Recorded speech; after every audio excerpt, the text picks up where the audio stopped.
First Alert Radar, powered by Jim Hudson Automotive Group. You can find ice-cold refreshment right here at Parker's Kitchen. Cool off with a large fountain drink for just 89 cents. That's a huge sweet tea for less than $1 at Parker's Kitchen. Live from Augusta, we're watching News 1226 this morning. A first alert for tomorrow. Strong winds and hail could be coming through the CSRA. Your Emily Acton is going to have the latest on what we could expect. And we're going to hear from the hospice worker who was attacked as she arrived at her patient's home, she says. We'll take a look at more from this exclusive interview coming up. A lot to get to this morning, but first, good morning. Thank you for joining us. I'm Nick Proto. And I'm Ashley Campbell. 6 o'clock on Friday. We made it through another week, and now we're going to have to make it through some rain. Yeah, unfortunately, so we are tracking some showers this evening, but eyes are on tomorrow. We have a first alert issued for strong to severe storms in our area, strong straight line winds and hail. That looks to be our main threat as we are tracking a cold front that's going to be pushing through. Again, time-wise, looks like late tomorrow afternoon and into the evening, even overnight.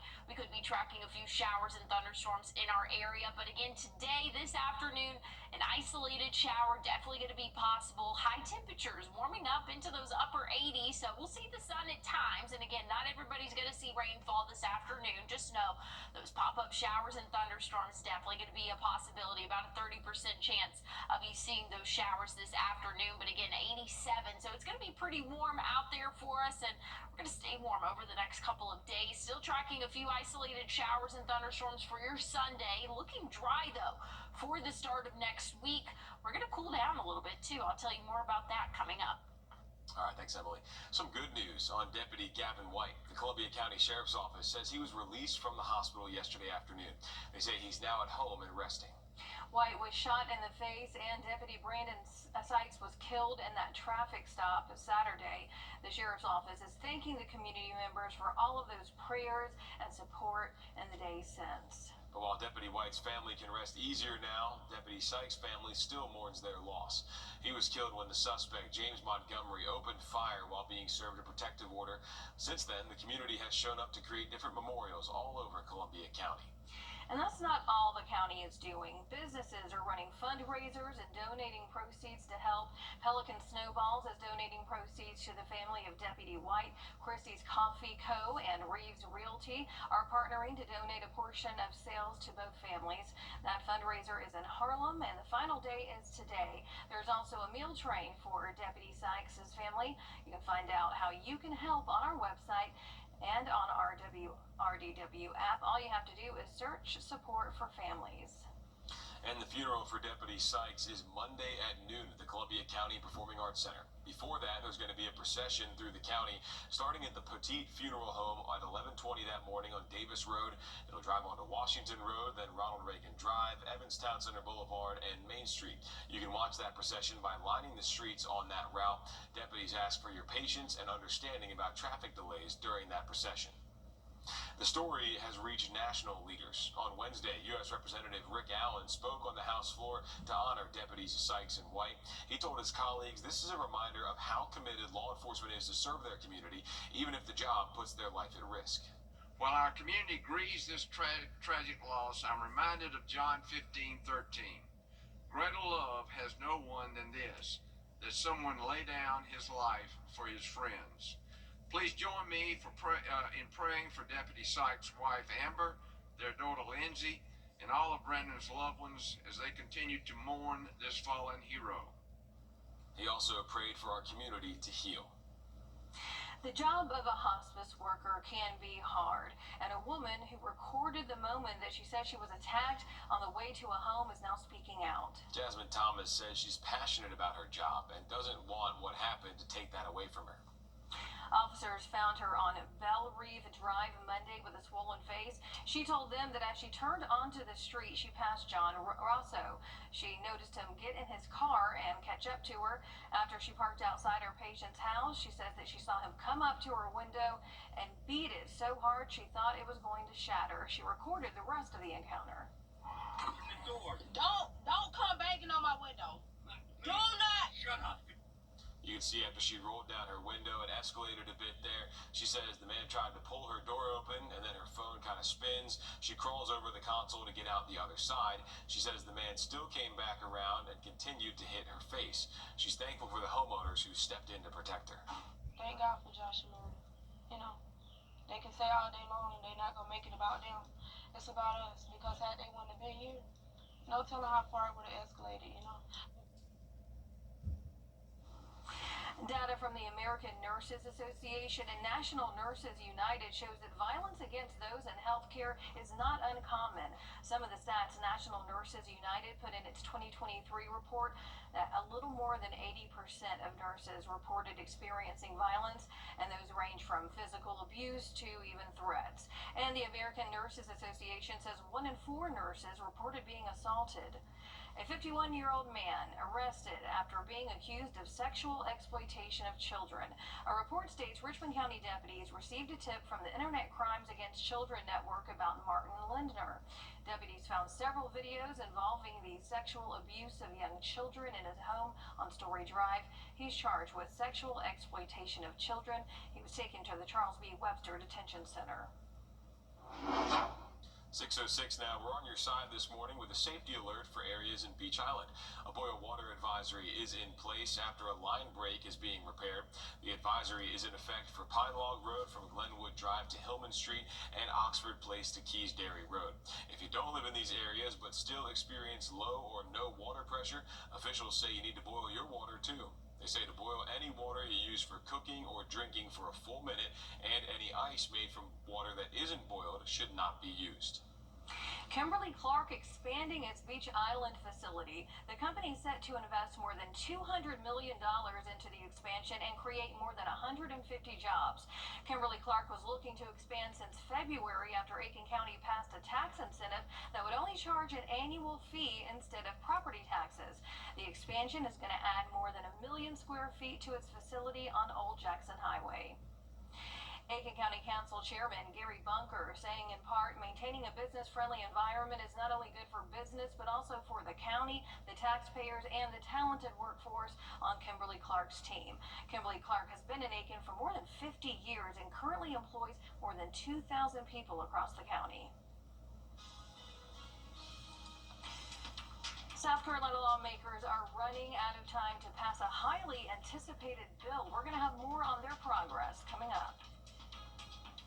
And we do have a first alert issued for your day tomorrow. Marginal risk for all of our counties here. I'll have an update on that and your 7-day forecast coming up. And as we head to break, giving you a live look here at Grovetown at I-20 at 6:07. Memorial Day saving. First Alert Radar, powered by Jim Hudson Automotive Group.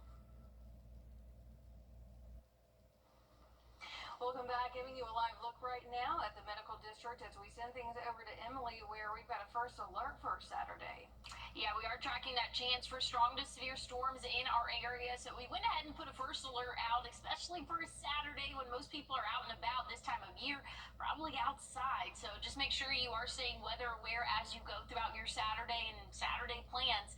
That first alert weather app is going to be a great tool for you to have. We're tracking damaging winds and some hail possible with these strong to severe thunderstorms that will pop up for the second half of our day tomorrow. So just make sure, again, later on in the afternoon, early evening, you're paying attention to the weather out there. This afternoon, we could see a few pop-up showers and thunderstorms for us. 87 average high temperature, so we'll see the sun at times. That's going to help us warm up again into those upper 80s, but dry conditions right now. If you're headed out the door anytime soon, maybe you want to have that rain gear if you're going to stay out for a greater part of the day, because again, the second half of the day, we could see an isolated shower or thunderstorm really around the 3 p.m. hour, and then after, that's when we're going to be tracking those rain chances. Tomorrow morning, we could see a few isolated showers, but really looking heavier by the time we get into the evening and overnight hours tomorrow. So here's what that's going to look like for us today. A few isolated showers around 3 p.m. and then looking dry for the overnight hours before we get into the afternoon tomorrow. Tomorrow we could see a few of those thunderstorms early, but looking a little bit more widespread and intense intense as we go throughout the later overnight hours. And then Sunday, we could still see an isolated shower or thunderstorm for our area, but marginal risk has been put out by the Storm Prediction Center for all of our counties here in the CSRA. So again, we've issued that first alert just so you guys are aware as we go throughout the day tomorrow that we could see some strong to severe storms in our area. 81 for your high on Sunday. A few isolated showers pushing through, but that's when that cold front will officially move through our area, again dropping our temperatures a little bit. We'll be back in the 50s for those overnight lows for the start of next week. All right, thanks, Emily. South Carolina's Treasurer Curtis Loftus will be the subject of another investigation. Authorized by Senator Larry Grooms, the Inspector General will investigate matters raised in the subcommittee report that first investigated Loftus. Grooms led the Senate's investigation into Loftus and pushed for his removal. This comes days after the House decided not to pursue his removal. Loftus says, quote, "The witch hunt rolls on in response to the new investigation." For more than a year, bars and restaurants have been begging South Carolina lawmakers to do something to address skyrocketing insurance costs that are forcing many to close. But some legislators say that's tied to a much larger issue dealing with lawsuits, and the House and Senate have remained at odds over how to fix it.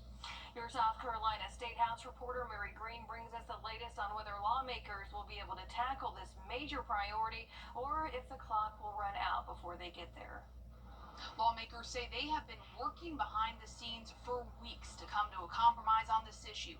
They haven't gotten there yet, but they say the door does remain open to get there before time runs out in a week. All of our goal is not to leave here at the end of next week without trying to do as much as we possibly can, but recognizing the time constraints that are on us. We're still talking, but we're not quite there yet. Earlier this year, the Senate passed a comprehensive tort reform bill. It deals with lawsuits and several other related topics like medical malpractice, auto insurance, and liquor liability insurance for bars and restaurants. At the same time, the House passed a much narrower bill that only addresses the liquor liability issue. Clearly, the message has been from the Senate that just liquor liability is not enough. While House leaders say there's not enough time to vet the Senate's full omnibus bill, at least not right now. House Judiciary Committee Chair Weston Newton says they're now trying to come to a compromise on what he describes as a liquor liability plus. Essentially, it would tackle the liquor liability issues that have led to skyrocketing insurance costs for bars and restaurants. And it would address questions of who's at fault in lawsuits and how much victims are owed, a key part of the Senate's bill. I really want to support something, but I'm not going to support it if we don't do something meaningful on joint and several in the verdict form, along with something meaningful on alcohol. Outside attorneys have come up with compromise options that they presented to a House committee Thursday. The question now is whether they'll be able to find consensus before time runs out. I recognize there's 3 days. I also recognize that miracles happen up here in 3 days. By law, the legislative session ends here next week, Thursday. If lawmakers don't reach a compromise by then, they won't be able to get this bill finalized until next January at the earliest. Reporting from the State House, I'm Mary Green. The House says it plans to continue conversations in the fall on some of the topics they won't have time to vet that are connected to this issue, like medical malpractice and auto insurance. Now to an update on South Carolina's school voucher program. A new proposal is now headed to Governor Henry McMaster's desk for his signature. The new proposal would reinstate the state's school voucher program to give parents thousands of dollars of taxpayer money to send their kids to private school. It's unclear if McMaster is going to sign the bill into law, but he has been supportive of reactivating the program, calling on lawmakers to finish it this year. Vice President J.D. Vance spoke at manufacturing plants in South Carolina's Low Country yesterday. He told steel workers the administration had a good start in its first 100 days and reinforced the... Ford is extending its pricing discounts for another month, but it could get worse than before once it ends. We're going to have that and more in your morning business report. And as we head to break, giving you a live look right now at I-20 at 617. It's the Lazy Boy clearance event. Welcome back, giving you a live look right now at downtown Augusta as we head to South Carolina. Aiken County and Edgefield both receiving federal grants to expand or improve local parks, public boating loading areas, and more. The grants from the Federal Land and Water Conservation Fund will pay for half of the cost of the projects. In Aiken County, they're receiving $300,000 to build the Boyd Pond Park Amphitheater, featuring tiered seating, drainage, landscaping, irrigation, and more, as well as a support building for utilities and other functions. And in Edgefield, they're receiving $150,000 for improvements to the Dixie Youth Baseball Complex. That'll include a demolition of the current concession building for a new one, along with a covered picnic area, drainage improvements, and more there. We've got a safety alert for you this morning. This bluish water may not be in our area, but it is good to know about in case you go swimming soon. This is from a lake in Anderson County. Officials say 3 lakes in total had harmful algae in water samples. That hue means there could be cyanotoxins mixed in. Health experts say harmful blooms are common in natural bodies of water. South Carolinians could see them in late spring to early fall when it's warmer and we have more sunlight. They say the bloom can last for several weeks. Officials say it could show up as blue, blue-green, or bright green spilled paint. Officials say if you're exposed to these blooms, you could have stomach issues, vomiting, diarrhea, and more. That's if you go into blue-green waters to swim, kayak, or fish. But you could even experience these symptoms from eating seafood that comes from that harmful algae bloom. So if you start to feel sick, what do? The good news is the CDC has some guidance about exposure to harmful algae blooms. It says if you start to experience symptoms, either call your doctor or call the poison control hotline right there on your screen. And, animals are able to get sick from it too. The CDC says that you need to get in touch with your vet or call one of the poison control hotlines for pets or livestock. You've got the ASPCA Animal Poison Control Center, also the Pet Poison Helpline. Both of those numbers are right there on your screen. The Augusta Exchange Club recognized several Richmond and Columbia County students at the annual Youth of the Year luncheon, recognizing the students for outstanding work in academics and leadership.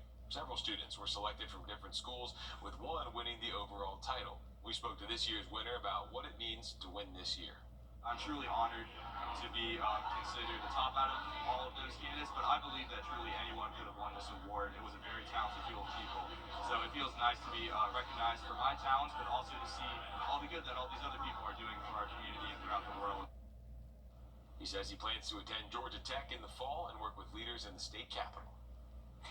Nike made a sneaker that cleans itself, and another American manufacturer is expanding in the U.S. Jane King is at the New York Stock Exchange with those stories and more in this morning's business report. Good morning, Jane. Good morning.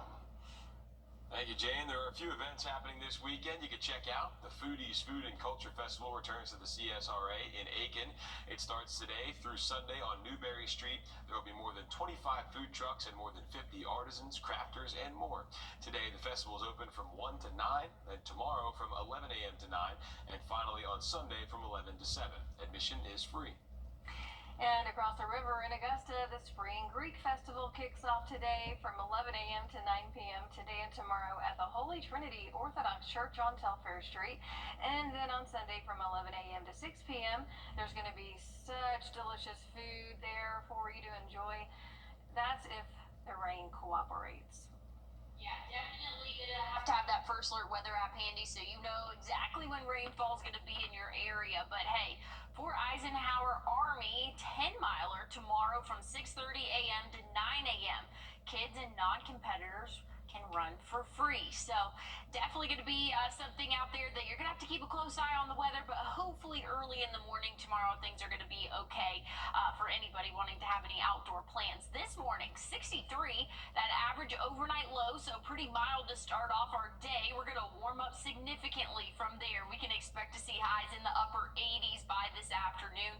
Plenty of sunshine for the first half of our day, but by the time we get into the second half, that's when those rain chances will really start to increase. After the 3 p.m. hour, that's when those rain chances will again start to heighten significantly. So your evening, if you have any evening plans, make sure you have a rain jacket with you, your rain gear with you as we go throughout the evening, because those showers and thunderstorms are possible for the second half of our day today. Now tomorrow, we have that first alert issued because some of those strong to severe storms, or some of those storms, moving in could be strong to severe as a cold front continues to approach our area. 87 today, 86 tomorrow, but that cold front should be completely pushing through for your Sunday, bringing a few more showers, but dropping temperatures. We'll be right around that 81-degree mark. And again, we are tracking some rain. It's not going to be a total washout for the next 3 days, but it's something that's needed because we are seeing drought-like conditions across the CSRA, abnormally dry and moderate drought conditions for some of our counties. So this rainfall is definitely needed. And again, it's not going to be an all-day event. Just know those pop-up showers and thunderstorms, some could be severe for your Saturday, are possible. By the time we start next week, though, we'll be in the lower 80s for us, 83 for your Monday. Plenty of sunshine, so we'll kind of dry back out from what we have seen the past couple of days before. By the time we hit Tuesday, 85, and then those rain chances come back into play for your Wednesday and Thursday, an isolated shower or thunderstorm. And again, it's something that's needed, and this time of year we're keeping a close eye on all of those rain chances. But hey, I'll have another look at your forecast, and we'll have more news coming up. In schools across the country, live from Augusta, you're watching News 1226 this morning. A first alert on its way tomorrow. We're expected to see some high winds, potentially some hail. Here, Emily Acton breaks down what you need to know coming up. And the funeral for the Columbia County deputy killed on Saturday is coming up on Monday. We have all the details you need to know in just a few minutes. A lot to get to this morning, but first, good morning. Thank you for joining us. I'm Nick Proto. And I'm Ashley Campbell. 6:30 on your Friday, right? Inching closer to Saturday, the weekend, but we got some rain we got to deal with. A first alert. Yeah, unfortunately so. We're going to see a couple isolated showers this afternoon, but tomorrow, that's what we're keeping our close eye on. We have a first alert issued for your Saturday. Strong to severe storms possible, damaging winds and hail. That's really going to be our main threat as this cold front pushes through. Again, that's going to stir up some storms in our area. So damaging winds, hail, and some heavy rainfall can be expected as we go throughout the late afternoon tomorrow and even into the evening. But that's not saying we're going to be dry today. Today we are still tracking a couple of those pop-up showers and thunderstorms for your afternoon. We're going to see the sun at times. I mean, that's going to help us warm up to 87. So very warm afternoon for us today. But as we go throughout the afternoon, those storms will start to pop up. About a 30% chance there, about a 50% chance for those showers and thunderstorms for your Saturday. Sunday, that cold front's going to officially push through. We could still have a few isolated showers and thunderstorms for the start of the day Sunday. Monday and Tuesday, though, looking mostly dry, and I'll have to check on your 7-day forecast coming up. All right, thanks, Emily. Some good news on Deputy Gavin White. The Columbia County Sheriff's Office says he was released from the hospital yesterday afternoon. They say he's now home and resting. White was shot in the face, and Deputy Brandon Sykes was killed in that deadly traffic stop Saturday evening. The Sheriff's Office is thanking the community members for your thoughts and your prayers and support in the days since. But while Deputy White's family can rest easier now, Deputy Sykes' family still mourns their loss. He was killed when the suspect, James Montgomery, opened fire while being served a protective order. Since then, the community has shown up to create different memorials all over Columbia County. But that's not all the county is doing. Businesses are running fundraisers and donating proceeds to help. Pelican Snowballs is donating proceeds to the family of Deputy White. Chrissy's Coffee Co. and Reeves Realty are partnering to donate a portion of the sales to both families. That fundraiser is in Harlem, and the final day is today. There's also a meal train for Deputy Sykes' family. You can find out more on how you can help on our website and WRDW app. All you have to do is search Support the Families. And the funeral for Deputy Sykes is on Monday at noon at the Columbia County Performing Arts Center.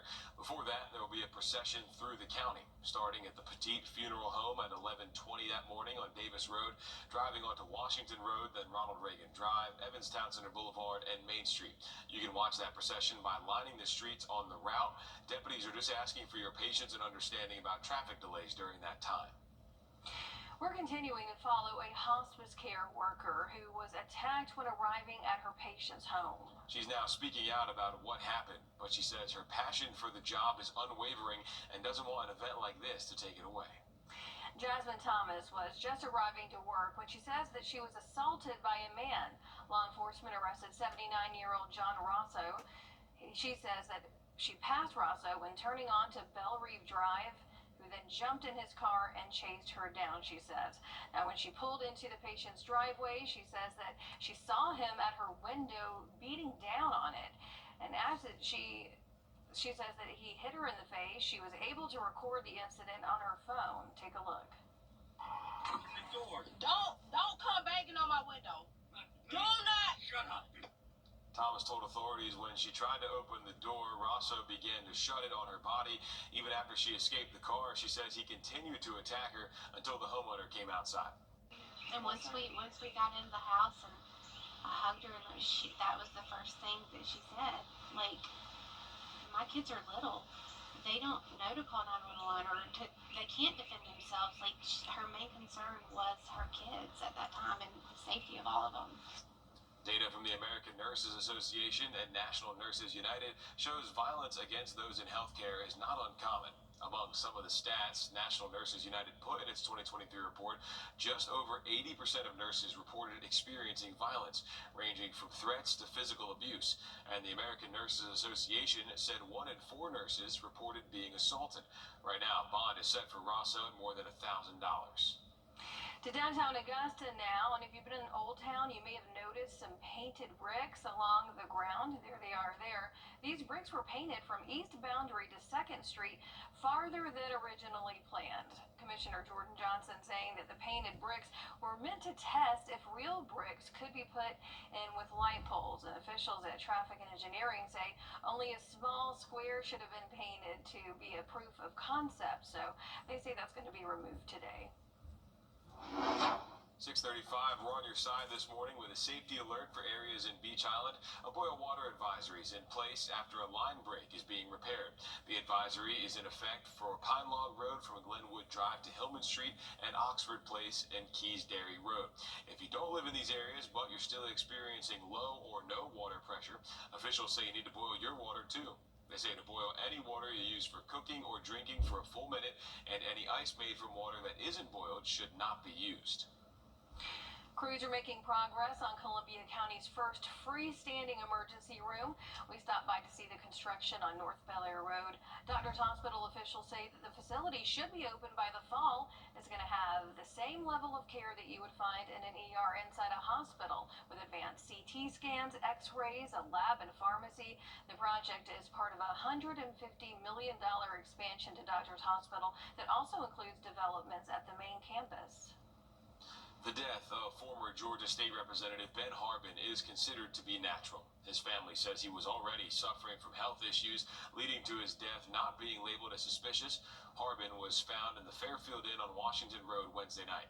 Friends say he was in town for an event honoring his late daughter.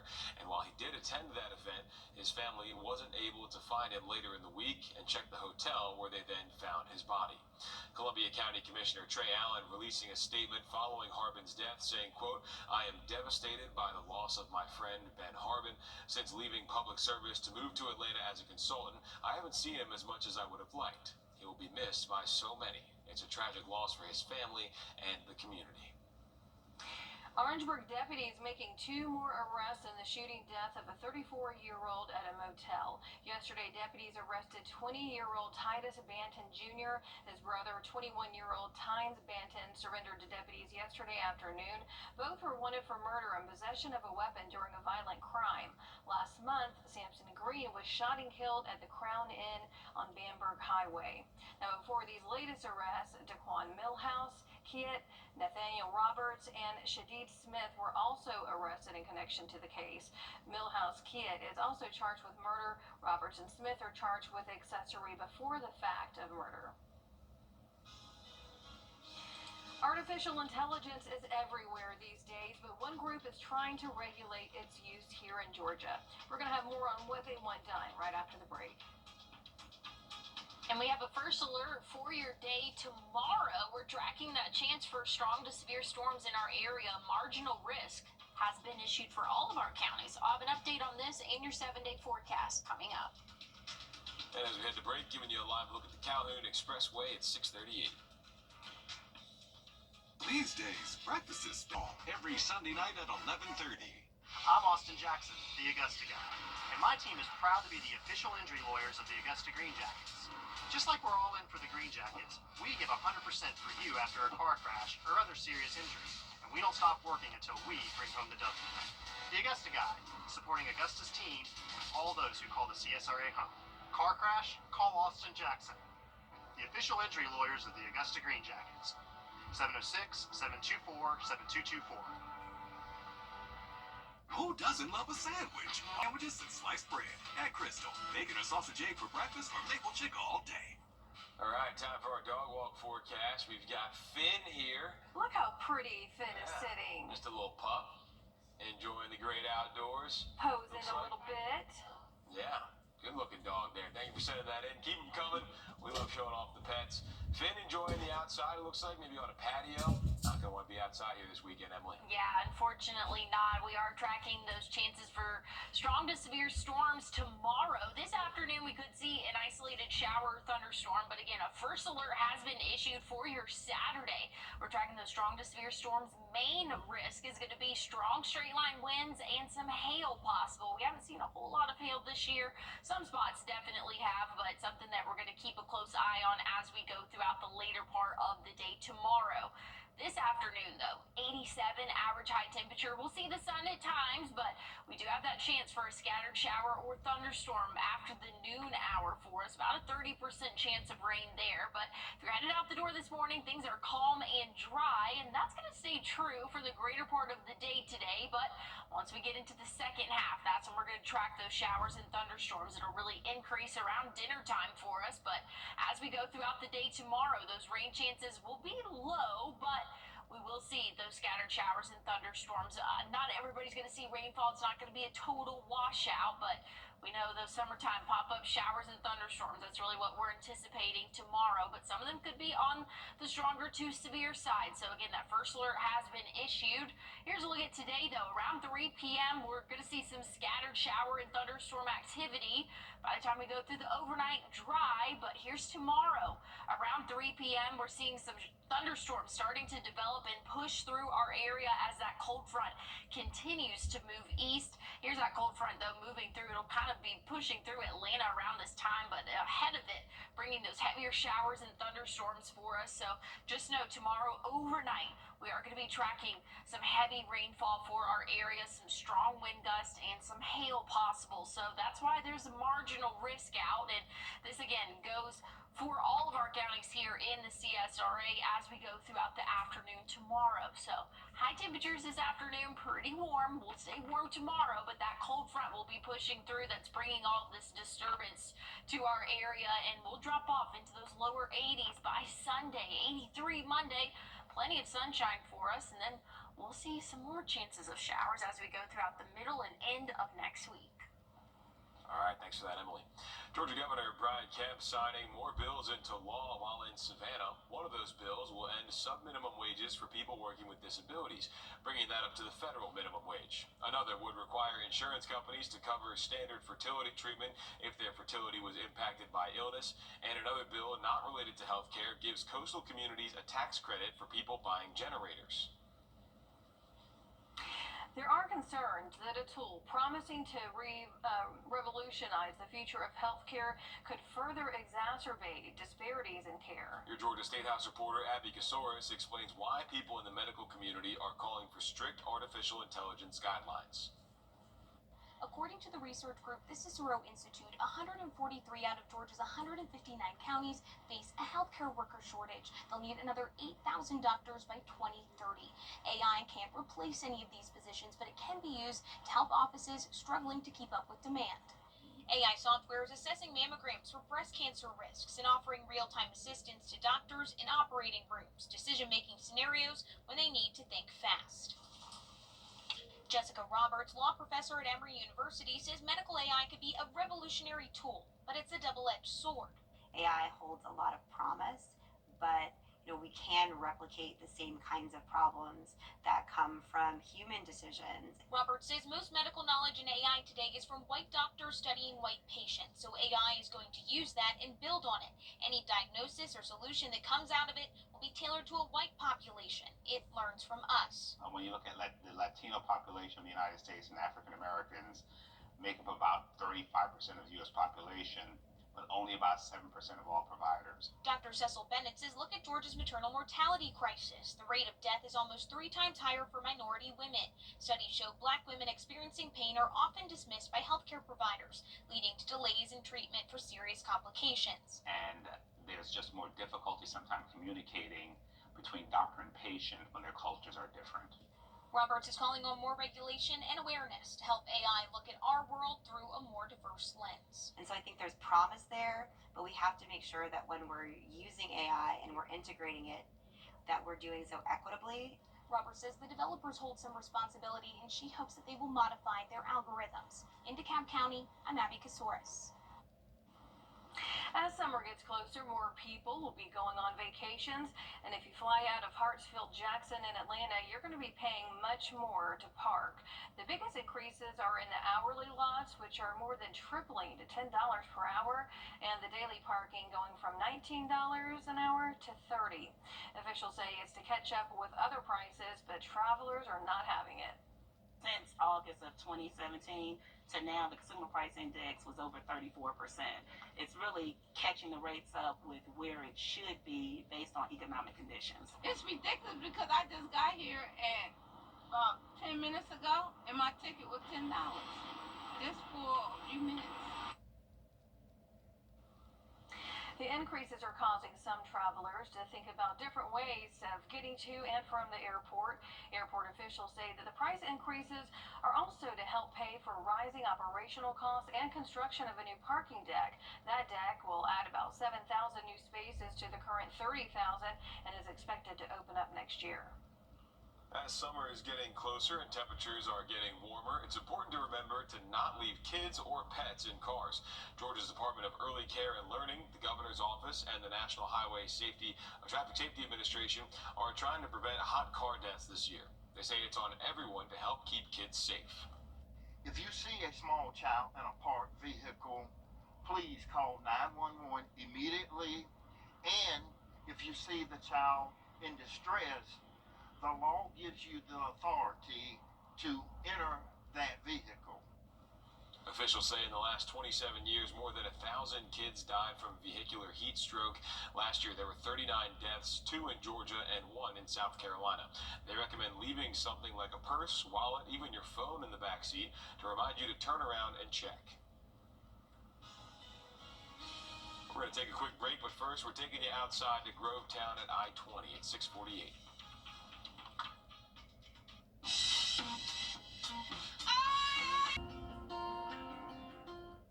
In a world of busyness and noise, there's one person who remains the anchor of our lives. She's the heart of our home. Through laughter and love, she cultivates memories that will last a lifetime. A beacon of strength, kindness, and unwavering love. She's celebrated not just for all that she does, but for the woman she is.